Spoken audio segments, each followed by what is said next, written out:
I found a box in my mom's attic after she passed, and what was inside changed everything I thought I knew about my childhood. Part 2. The night I found my dad standing on that old porch with the box of letters between us, I thought the hardest part was over. But I was wrong.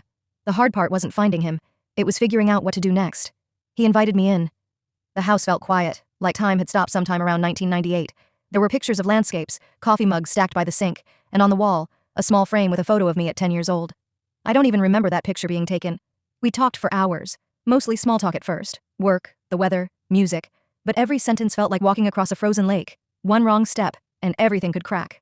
Finally, I asked, "Why didn't you come back?" He stared at his hands for a long time before saying, "I tried.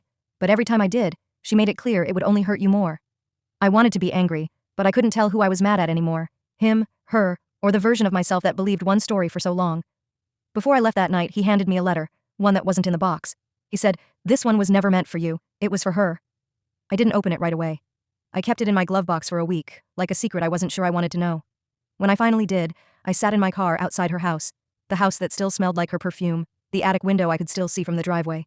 The letter was short. "You said I couldn't give her stability. You were right. But you also couldn't give her the truth. I wish we'd trusted her to love us both, instead of making her choose between us." I folded it back up and just sat there. Because that was it. No anger. No accusation. Just two people who broke something neither of them meant to. That night I went back to my dad's house with the box of letters. We went through them together, one by one. He told me what was happening in his life when he wrote each one, what he wished he'd said instead. When we finished, he said, "Do you want to keep them?" I shook my head. "No. I think they've done what they were supposed to." We burned them in the fireplace, watched the pages curl, the ink turn to smoke, and for the first time, the silence between us didn't feel empty. It felt like a clean slate.